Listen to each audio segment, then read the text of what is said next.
اعوذ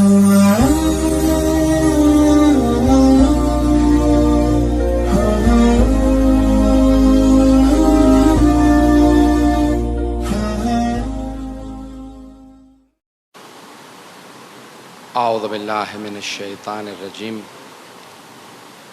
بسم اللہ الرحمن الرحیم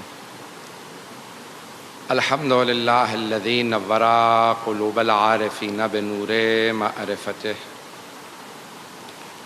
واثبت فؤاد انبیائہ واولیائہ بقصص الانبیاء والمرسلین وأكمل إيمان المسلمين والمؤمنين بولاية علي أمير المؤمنين عليه السلام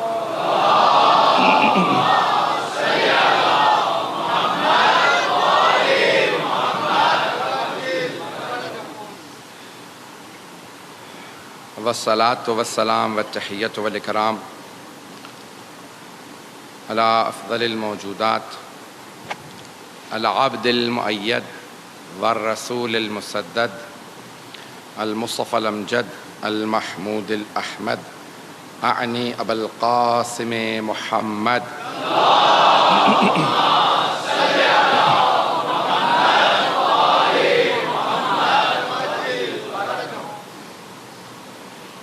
وعلى روحه ونفسه وساهره ووصيه سيد الأتقياء والأصفياء مولا الموالی امام المتقین علی بن ابی طالب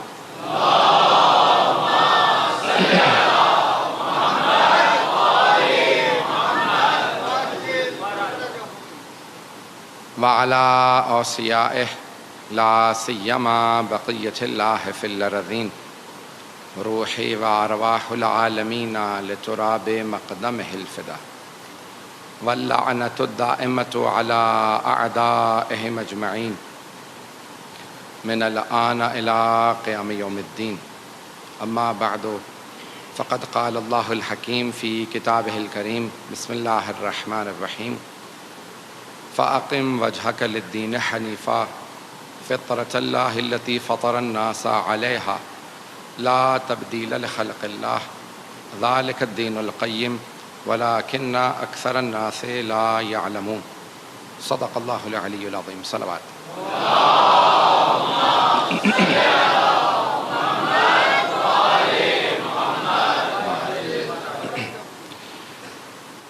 معرفت دین کے عنوان سے یہ عشرہ مجالس جاری رہے گا۔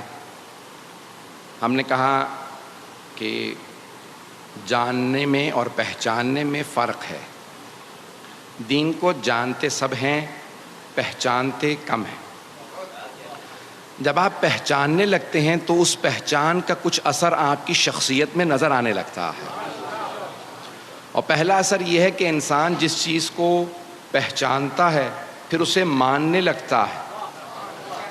ماننے کا اثر یہ ہے کہ انسان پھر اس کی پیروی کرنے لگتا ہے۔ انسان کے افعال سے، کردار سے دین کی معرفت کا اندازہ ہوتا ہے۔ جتنی معرفت زیادہ ہوگی اتنی ہی دینداری زیادہ ہوگی، انسان میں عمل زیادہ ہوگا، اس کا اخلاق بہتر ہوگا۔ تو دینداری ضروری ہے۔ ہم نے گزشتہ کل میں یہ عرض کیا تھا کہ انسان کے اندر ایک مادہ ہے۔ اب یہ فطرت کے عنوان سے بھی میں کچھ مطالب پیش کروں گا، اس کو بھی سن لیجئے گا۔ اب یہ کیسے پہچانا جائے؟ دین تو بہت زیادہ ہیں دنیا میں، ادیان عالم بہت زیادہ ہیں، تو اب یہ کیسے پہچانا جائے کہ دین حق کون سا دین ہے؟ دین حق کی کچھ نہ کچھ پہچان ہونی چاہیے۔ باہر سے کوئی ہمیں آ کے بتائے نہ بتائے، ہماری عقل ہمیں بتاتی ہے دین حق کیا ہے۔ سب سے بڑی جو کسوٹی ہے، جو میزان ہے، جو کرائٹیریا ہے اللہ کی طرف سے دین حق کی معرفت کے لیے، وہ ہمارے پاس ہماری عقل ہے۔ ہم عقل پہ پہلے بھی بول چکے ہیں، گزشتہ 1-2 سال پہلے میں نے اشرا بھی پیش کیا تھا، لیکن آج میں دین حق کے عنوان سے سب سے بڑی جو ہمارے پاس کسوٹی ہے، جو سب سے بڑا میزان ہے، وہ ہے عقل۔ نحنو عبید الدلیل، ہم لوگ دلیل کے، عقل کے غلام ہیں، بغیر دلیل کے کسی شے کو نہیں مانتے۔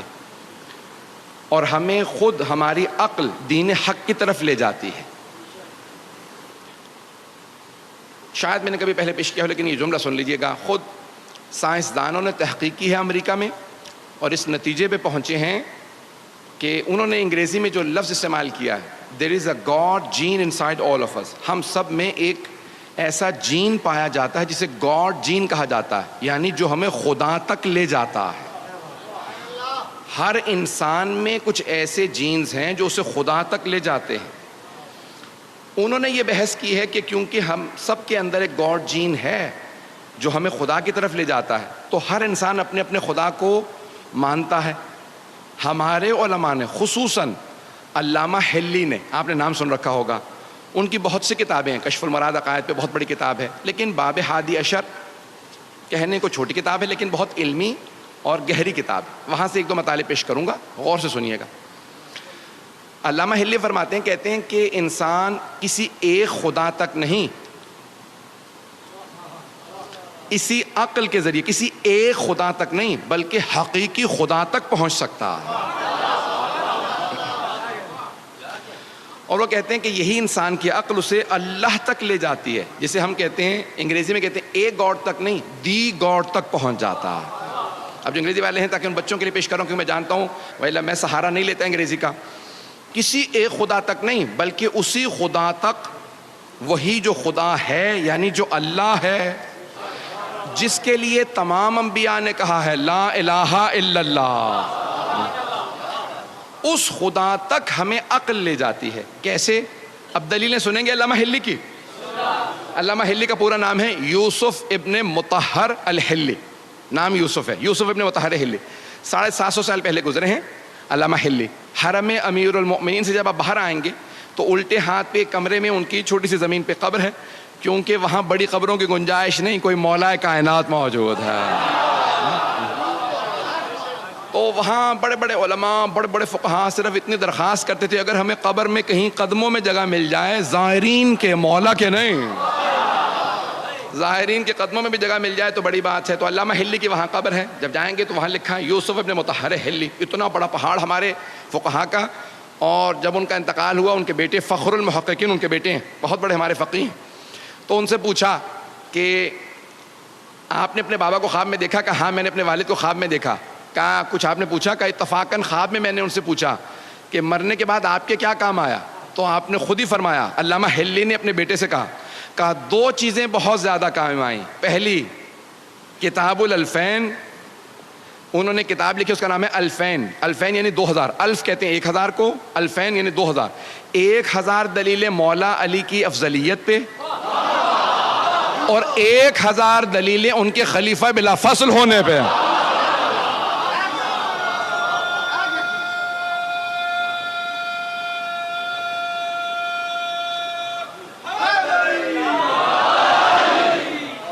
توجہ ہے ذہن گرامی. تو فخر المحققین جنہوں نے بے انتہا فقہ میں, رجال میں بڑی بڑی کتابیں لکھی ہیں, فرماتے ہیں میں نے علامہ حلی اپنے والد کو خواب میں دیکھا. کہ مرنے کے بعد آپ کے سب سے زیادہ کیا کام آیا؟ تو کہا 2 چیزیں, کتاب الالفین و زیارت الحسین. کہا زیارت سید الشہداء بہت کام آئی, میں پیدل جایا کرتا تھا مشی کے لیے, اب سمجھ میں آیا یہ عام مومنوں نے شروع نہیں کیا, فقہاء کی ایجاد ہے. یہ فقہاء نے کہاں سے سیکھا؟ کہا جناب زینب کبریٰ چل کے آئی تھی. تو یہ پوری دنیا میں مشی ہے, یہ چلنا, جلوسوں میں آنا. اذان گرامی اب یہ پیش کر رہا ہوں علامہ حلی کی دلیلیں سنیں گے انشاءاللہ توحید پہ.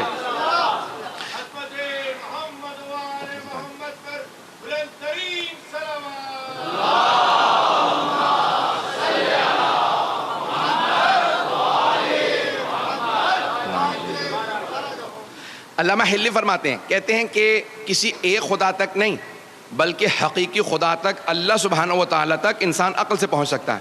کہ اگر کوئی جنگل میں بھی پیدا ہو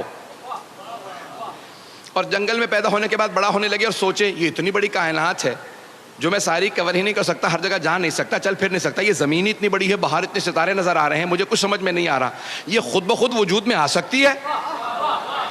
تو خود بخود کہے گا اتنی پیچیدہ کائنات خود بخود وجود میں نہیں آ سکتی, کوئی بنانے والا ہونا چاہیے. اچھا وہ جو بنانے والا ہے یعنی خالق ہے, کیونکہ خود بخود چیزیں وجود میں نہیں آ سکتی, تو وہ خالق آیا بغیر طاقت کے ہو سکتا ہے؟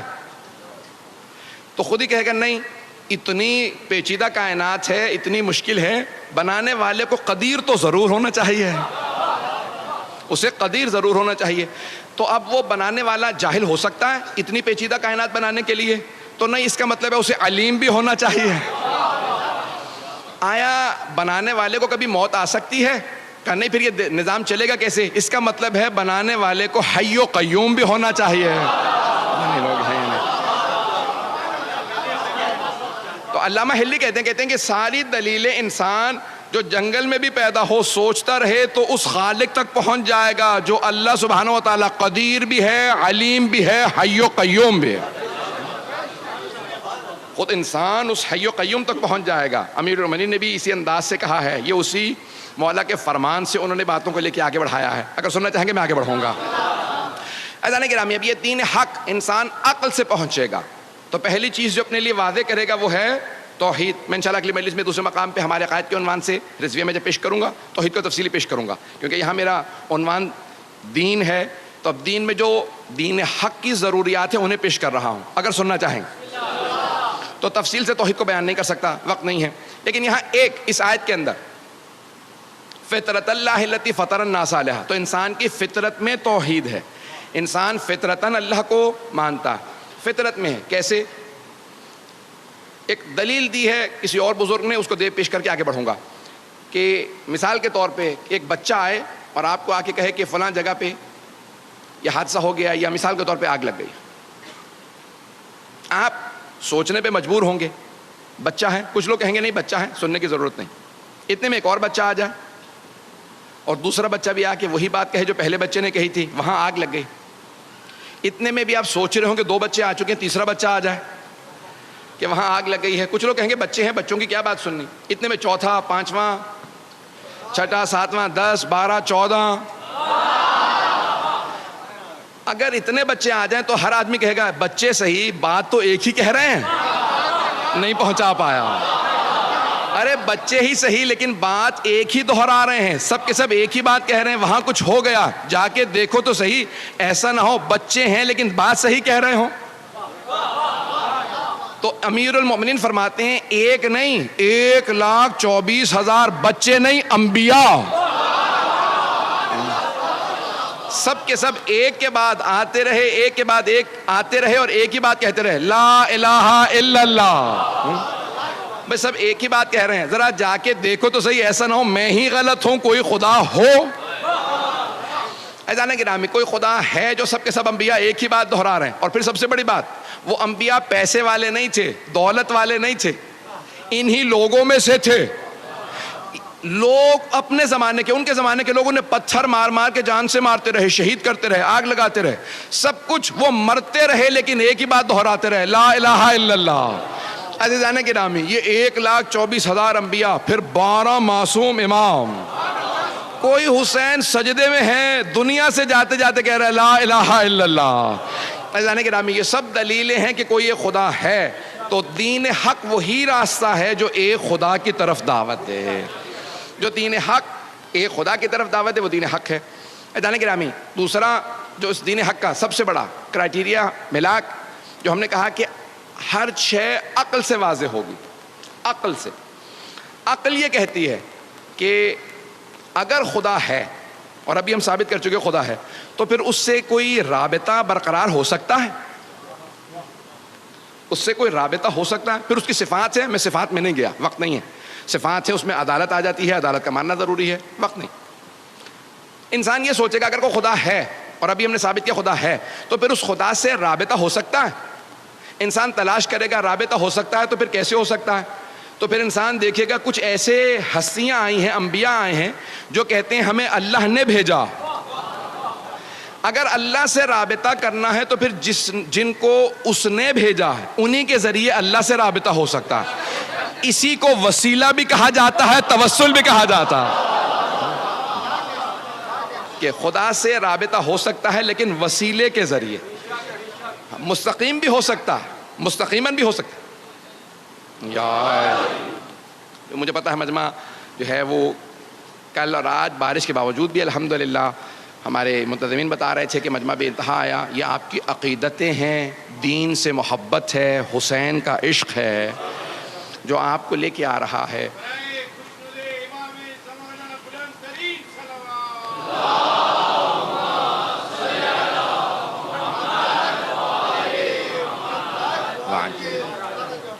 تو اب اس رابطے کا اللہ سبحانہ و تعالیٰ نے جب انسانوں کو خلق کیا تو اب وہ ان کے لیے کوئی انتظام بھی کرے گا. عزیزان گرامی، ہم نے کہا دین، عقیدے اور عمل دونوں چیزوں کا نام ہے. اللہ سبحانہ و تعالیٰ، ہم اصول دین عقل کے ذریعے سمجھ سکتے ہیں، لیکن فروع دین کو سمجھانے کے لیے ہمیں انبیاء کی ضرورت ہے. وہ ہمیں بتائیں گے کہ کوئی نماز ہے، کوئی روزہ ہے. اگر ہمیں کوئی نہ بتاتا نماز کیسے پڑھنی ہے تو ہم نماز نہیں پڑھ سکتے تھے. نہیں پہنچا پایا. ہم نماز نہیں پڑھ سکتے تھے اگر ہمیں کوئی آ کے نہ بتاتا کہ ایسی نماز ہے، فجر کی 2 ہی ہونی چاہیے، ظہر کی 4 ہی ہونی چاہیے، عصر کی 4 ہیں، مغرب کی 3 ہیں، عشاء کی 4. اب اگر کوئی آدمی اعتراض کرے، پروردگارا تو نے ہماری نیند خراب کر کے ہمیں جب اٹھا ہی دیا تھا تو 8 10 17 رکعت یہیں پڑھوا لیتا. پتہ نہیں لوگ ہیں یا نہیں ہیں.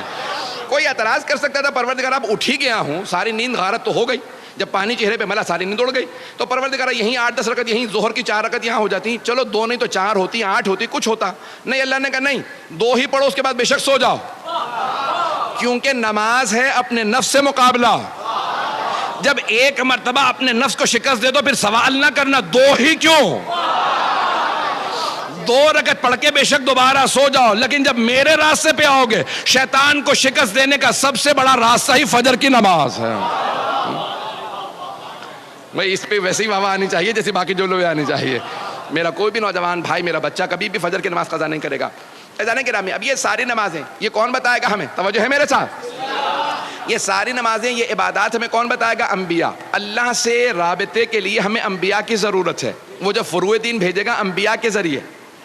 ایک اور جملہ کہہ دوں، جب اللہ جو ہمارے لیے چیزیں بھیج رہا ہے، نماز بھیج رہا، روزہ بھیجا، حج بھیجا، خمس زکوٰۃ، یہاں سب کچھ اس نے بھیجا، قرآن کریم بھیجا، کوئی بھی شے ہمیں مستقیماً نہیں دی، نہیں پہنچا سکا. اللہ نے ہمیں کوئی شے بغیر واسطے کے نہیں دی. جو کچھ دیا واسطے کے ذریعے دیا، وسیلے کے ذریعے دیا. توجہ، اس نے ہمیں نماز بھی دی تو وسیلے کے ذریعے، قرآن کریم دیا تو وسیلے کے ذریعے. ارے وہ جو محتاج نہیں ہے،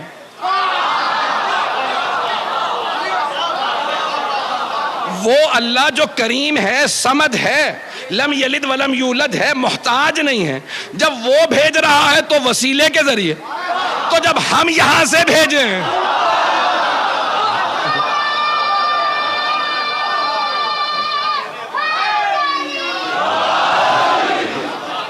توجہ فرما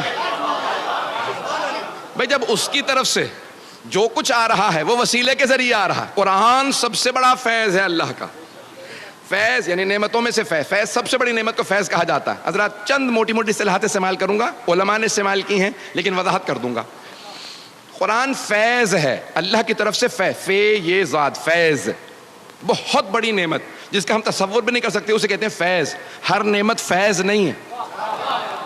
قرآن فیض ہے، صرف فیض ہے. توجہ، عرفاء کی، کیونکہ معرفت دین ہے نا، میرا موضوع ہے معرفت دین، تو عرفاء کی نگاہ میں قرآن فیض ہے، نعمت نہیں ہے، فیض ہے. اللہ نے فیض بھیجا تو رسول کریم کے ذریعے. اللہ نے فیض بھیجا، قرآن کریم فیض ہے. ارے یہ صامت قرآن فیض ہے، یہ خاموش قرآن فیض ہے، تو قرآن ناطق فیض نہیں ہے. جب اس قرآن کے لیے واسطے کی ضرورت ہے تو اس قرآن کے لیے واسطے کی ضرورت کیوں نہیں؟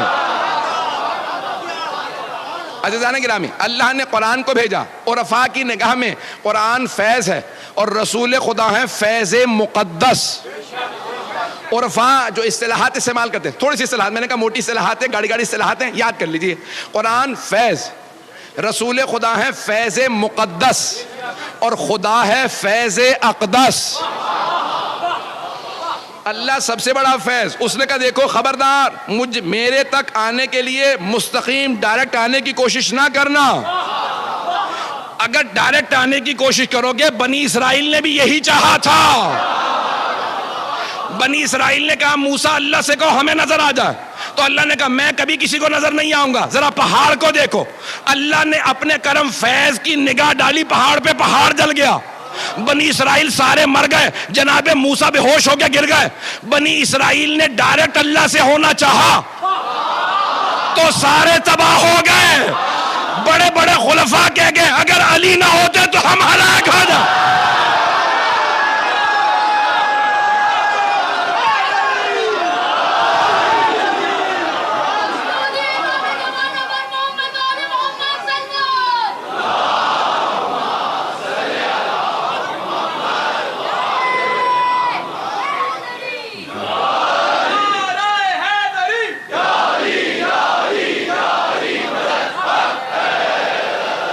توجہ فرمائے جانے کے رام. اب یہ قرآن کریم فیض ہے, اس کو بھی ہمیں پانے کے لیے وسیلے کی ضرورت ہے. اللہ سبحانہ و تعالیٰ نے نہیں کہا کہ جاؤ میں نے پہاڑوں پہ نازل کر دیے جا کے لے آؤ. لو انزلنا هذا القرآن على جبل لرأيته خاشعا متصدعا من خشیۃ اللہ. اگر ہم اس قرآن کو پہاڑوں پہ نازل کر دیتے تو وہ ریزہ ریزہ ہو جاتا. قرآن کو پہاڑوں پہ نازل کر دیتے تو ریزہ ریزہ ہو جاتا. اللہ نے قرآن کو بھیجا تو قلب پیغمبر پہ. توجہ توجہ, سارے مجمع کی توجہ ہو. اذان گرامی, میں سارے اپنے مسلمان بھائیوں کا عقیدہ درست کرنا چاہتا ہوں. اللہ نے کہا اگر میں اپنے قرآن کو پہاڑوں پہ نازل کرتا تو وہ ریزہ ریزہ ہو جاتا, لیکن میں نے اپنے محمد کے, اپنے حبیب کے دل پہ قرآن کو نازل کیا. عزیزان گرامی, وہ دل جس پہ قرآن نازل ہو اور اسے کچھ نہ ہو, پہاڑوں پہ آئے تو پہاڑ ریزہ ریزہ ہو جائے. کیسے ممکن ہے کہ لوگ سینہ چیر کے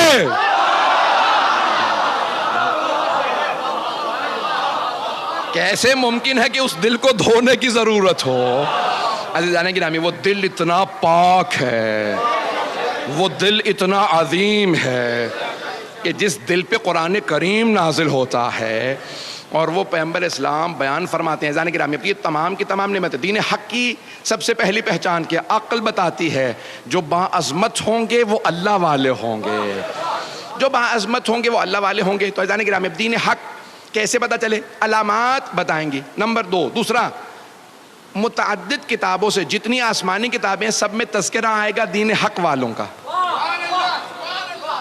بشارتیں آئیں گی ساری کتابوں میں. جو بھی کتاب اللہ کی طرف سے آئی ہو اس میں بشارت ہوگی کہ تمہارے بعد بھی کوئی آنے والا ہے, کوئی آخری نبی آنے والا ہے, اس کا کوئی ولی آنے والا ہے, اس کا کوئی حسین آنے والا ہے, اس کا کوئی مہدی آنے والا. تو سارے انبیاء کی کتابوں میں تذکرہ آتا رہے گا. آج میں چند جلدی حوالہ جات پیش کرنا چاہتا ہوں. اگر حوالہ جات سننا چاہیں گے تو آئیے ذرا پہلے ویدوں سے پیش کر رہا ہوں. ہمارے علماء نے جو دلیلیں دی ہیں صرف بشارات عہدین, توریت اور انجیل سے, توریت زبور انجیل سے نہیں, ابھی جو ہمارے علماء نے جمع کی ہیں حتیٰ ہندوؤں کے ویدوں سے. بھگوت گیتا کئی ویدوں سے مل کے بنی ہے, جو ان کی مقدس کتاب ہے بھگوت گیتا, وہ ویدوں سے مل کے بنی. 16 وید ہیں. تو ویدوں کے اندر, ویدھا جسے کہا جاتا ہے, اس میں سے ایک خود ہندو بہت بڑے پنڈت ہیں, انہوں نے کتاب لکھی ہے کالکی اوتار کے نام سے, اور اس میں انہوں نے ثابت کیا ہے کہ جو نشانیاں ساری ہماری ویدھا میں تھیں, کالکی اوتار یا کہہ لیں جو کائنات پہ اللہ کا سب سے بڑا, یا اس نے ایشور لکھا ہے خدا, جو سب سے بڑا خدا ہے, اس کا جو سب سے بڑا نمائندہ آئے گا اسے ہندی میں یا سنسکرت میں کالکی اوتار کہتے ہیں. عربی میں اگر دیکھیں تو اسی کو کہتے ہیں رحمت للعالمین. پتہ نہیں لوگ ہیں یا نہیں ہیں. تو اب اس نے کچھ نشانیاں بتائی ہیں, تو کہا کہ وہ جزیرے میں آئے گا, اور جزیرت العرب کہا جاتا ہے حجاز کو, کہ جزیرے میں آئے گا, اور متعدد نام لکھے ہیں جو سنسکرت سے ہندی میں ترجمہ ہوئے ہیں. ایشور داس یا وشنو بھگت, یہ 2 الفاظ استعمال کیے گئے ہیں. توجہ ہے میرے ساتھ؟ گھبرا تو نہیں رہے ہیں؟ داس غلام کو کہتے ہیں, بندے کو کہتے ہیں, بھگت بھی بندے کو کہتے ہیں, ایشور سب سے بڑے خدا کو کہتے ہیں, اور وشنو بھی خدا کے ناموں میں سے ایک نام ہے جو ہندوؤں کے استعمال ہوتا ہے. بھگت یا داس جب عربی میں ترجمہ کیا جائے, بندہ تو عربی میں بنتا ہے عبد, اور سب سے بڑے خدا کو کہا جاتا ہے اللہ. اگر اسی ایشور داس یا